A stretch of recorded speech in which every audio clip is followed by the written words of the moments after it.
Hey everybody, it's Grub Gang Time Again. That's hard to say. This is your very favorite program hosted by me. Tonight, after a long weekend, we're going to do a little twist on a German classic, Jagerschnitzel with a Hunter sauce. As is often the case, this is my interpretation of a dish from a restaurant in Colorado called Helga's, which I love. And tonight we're going to do my interpretation of that particular dish. And what we're going to do is we're going to start out with some pork that I have pounded really thin. Just take a boneless, thin cut pork chop, pound it out to about a 1/4 inch thickness. This is what they call a paillard. It is really just nothing more than a pounded thin piece of pork. We're going to put just a little bit of pepper on those. And I don't want to put salt, and I'll show you why. We're going to take tonight, and we're going to use a little beer mustard and just kind of spread that on these as we want just enough to give a little bit of flavor. We also need it because it's going to be what holds our breadcrumbs on for these little pork medallions, these little pork sandwiches here. By the way, you could do this as a pork sandwich. You could bread it and cook it and not make the Hunter sauce, and it would be just fine. Let's put a little bit on the other side as well. The reason I said no salt is because obviously the mustard is going to have a lot of salt that's in it. So we'll put a little bit of mustard on that side. And then we're going to put these into some breadcrumbs. You could do this without the mustard if you think you don't like it. The mustard really does mellow out in the cooking process. But if you wanted to simply put this into an egg wash and then into the breadcrumbs, that will work equally well. I just think beer mustard and German just seems to go together. Okay, take those. Now we're going to put them down in the breadcrumbs. I'll turn up our heat here just a little bit so it'll be ready for these. Again, push down, make sure that all of it gets crumbs on it. We don't want a heavy layer. I just like a little crust on it. Some people don't do the crust at all for their Jagerschnitzel. I happen to like it. So we're going to put that in there. I have a little bit of olive oil as well as just a little bit of butter to help with the browning process. You want to be careful. Both olive oil and the butter have a low smoking point, and so they'll brown really quick on you. We don't want it to get burned before we get that in there. Okay, because those are thin, they're going to cook pretty quickly. Okay, we're going to talk about some of the side dishes that I've got here. Tonight we're going to put on the side some pan-fried potatoes. You could use an egg noodle, you could do spätzle, you could do rice even if you wanted to, though I don't know that rice is very German. So what I did ahead of time is I took some potatoes, I just cubed them up in about 1/2 inch cubes, put them in a little bit of oil with a little bit of salt, a little bit of pepper, and slow toss those till they got brown on all sides. And I'll use that as kind of a side dish to go along with this. I crank up our heat just a little bit more. All we're wanting these to do is to start to get brown because they're going to cook quickly, and we're going to finish them in the oven tonight. So I want to make sure that oil, sometimes I think that the stove is not very level here. So I'm always constantly working on it to keep all the oil where I need it to be. Notice we're getting just a little bit of crust. This little piece that came off here is a reminder. You do want to make sure that that crust kind of tightens up on there. Otherwise, it'll all fall off in the pan, and that's not really what you want it to do. Turn the other side of this one. Yeah, see there we have a nice brown on that. It's going to have that layer of mustard that mellows out. I used some Italian breadcrumbs. You can use regular breadcrumbs. In fact, this was some Italian breadcrumbs I had in the pantry, and I was a little short. So I just took an old baguette, put it in the food processor, ground it down to make myself some additional breadcrumbs. So that's all that is. You can put a little seasoning in that, salt, pepper, onion powder. For me, I just, like I said, I did what I had in the pantry. Let me just talk real quick while those are cooking a little bit about pork and its doneness. I hear people, in fact, somebody sent me an email just this week and said, hey, when I cut into my pork, it's still pink. I guess it's not cooked. First of all, there's only one way to know for sure that your pork is cooked, and that is with a thermometer. I have right here, I keep close by, I have a digital instant thermometer. And here's what you want your pork to read in the very center. You want it to read approximately 140 degrees. It used to be that they said 170 degrees from the Pork Council. They've now dropped that. And the reason why is because the nasty little bug, trichinosis, that makes pork bad, well, it dies at 138 degrees. So you get 138 degrees, you cook it to 140. When you take it off, you get a carryover heat of about 5 degrees. And then you'll be ready. Everything will be done. And really, there can be a little bit of pink, and it'll be all right. Grandma has a tendency to overcook everything, and she probably overcooked that as well. We're going to slide these into the oven. They're really not going to finish as much as they are going to keep warm. We're going to take and put in our same pan. I'm going to take just a little bit of that. I will leave that in there. Put a little bit more butter in there. It's going to melt down really quick. And what we're going to do is we're going to saute some mushrooms in that drippings and in that butter. You can use a canned mushroom if you'd like.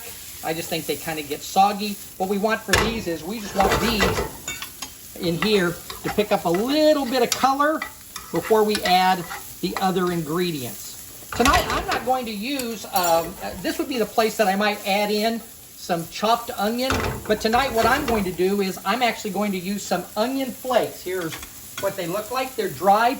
I like the flavor that they give to this particular dish. You just put them in towards the end rather than at the beginning. In a little bit, we're going to add some garlic to these mushrooms. Again, we're just wanting those to get a little bit of color. They're going to continue to cook in the sauce, and so we're really not going to saute them to the point that we might if we were doing them like for a burger or something else like that. Oop, run away.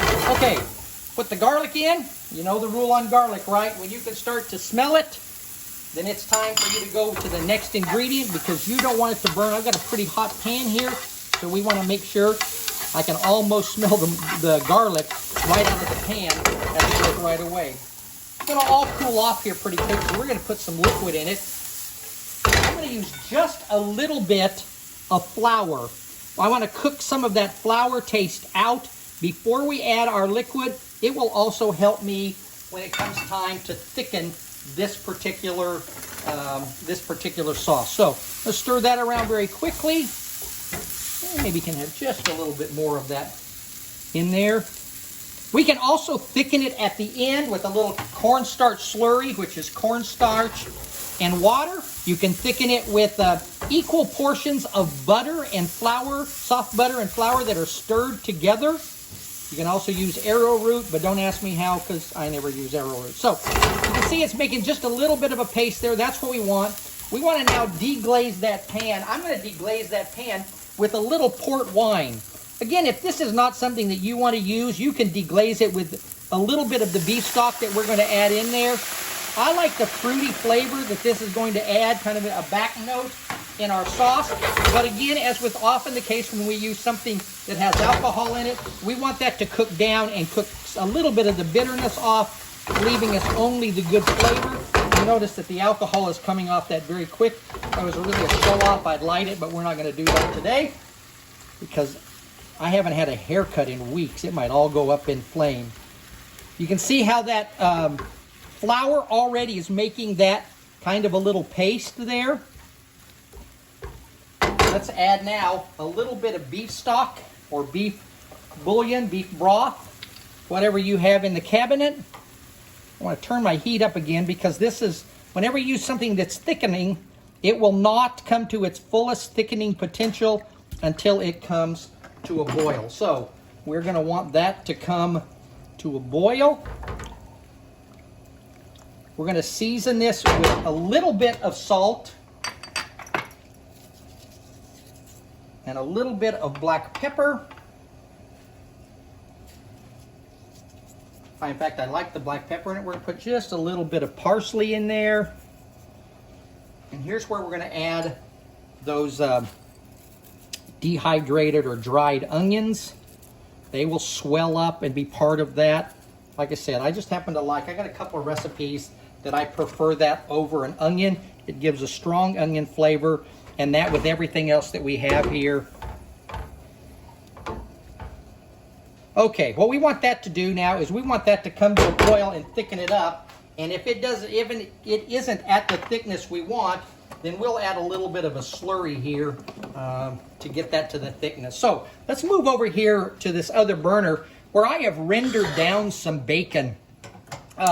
This is a recipe. I don't know if it's even fair to call it a recipe. A good friend of mine who used to be a chef at a pretty high-end restaurant in Denver, Colorado taught me this. It's one of my wife's favorite side dishes. So what we want to do is this rendered bacon, I put a little bit of oil because this bacon was not fresh out of the package. I'd had it open for a little bit, and sometimes the oil will help crisp that up. We're going to need to get this good and hot before we add some cabbage.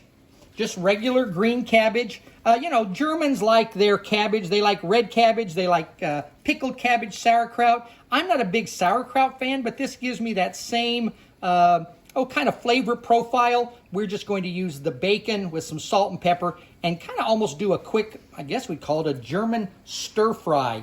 Let's take a look at this sauce while that heats up a little bit. You can see everything kind of coming together. I want just a little bit of a thicker sauce in there. You can control that with a slurry. My suggestion is add a little at a time. You can always add more, but if you over thicken it, then you're adding broth or water, and the whole thing has to be re-seasoned accordingly. But like I said, I want this to stand up on the pork. If it does get too thick, that's okay. You can add a little bit more broth in there. I think I've already over thickened it. We'll see how that looks. That doesn't look too bad. I'm going to turn that to low just so it can finish.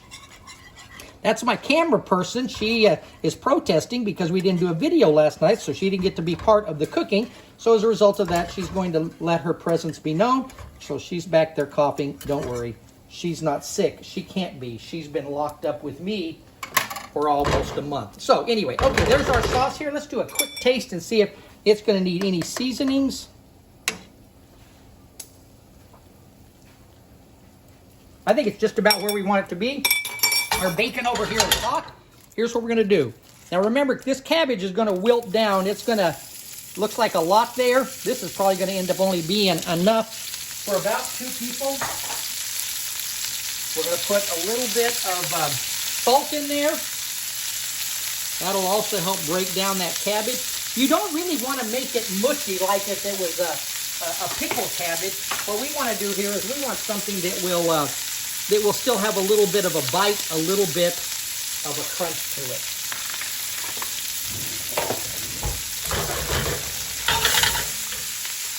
I'll grab another pair of tongs right here. Just kind of want to get that where it's not sticking.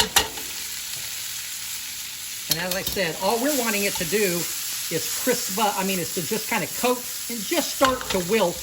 And then we'll turn off the heat and it'll be just about ready for when we're ready to plate everything in just a minute. You can see it's already cooked down quite a bit. But like I said, don't let it cook down too far. You want that to have you want to have a little bit of a crisp in it, for at least for this. So shout out to my old friend Bobby, who was a great chef and a great friend. And he kind of taught me a couple of these little tricks that I still use even today. We're going to turn the heat all the way off of that. It is going to finish cooking with just the heat that's in the pan. Got that bacon all stirred in there. You can add garlic to this. You could add some onion or garlic powder if you wanted. I think you would find that it was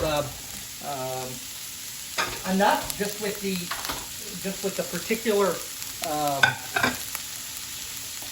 particular seasonings that we added to it. But like I said, everybody has their own way of doing things.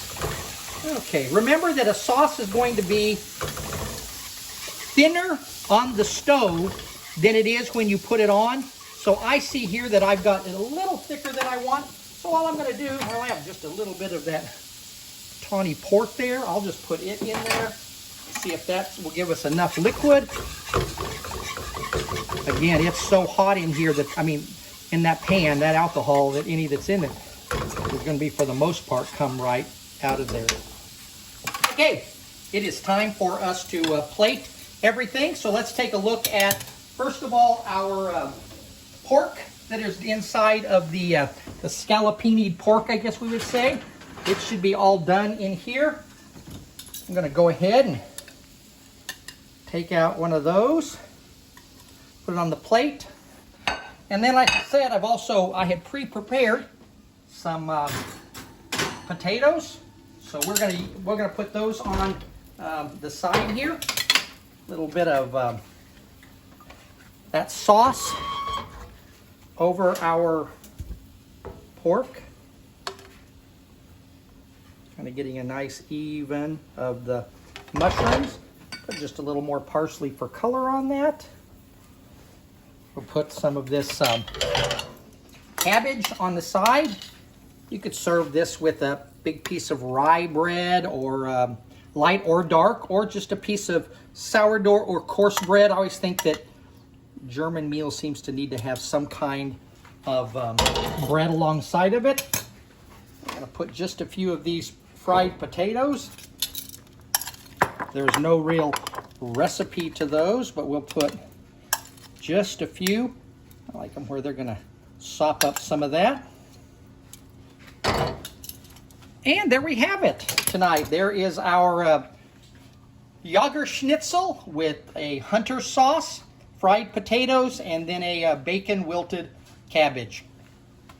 I don't know what I'm going to make next time, or if there will be a next time, but if there is a next time, I hope you'll join us. Next time, we'll both find out what I'm going to cook. Until then, see you next time on the Grub Gang. Good night.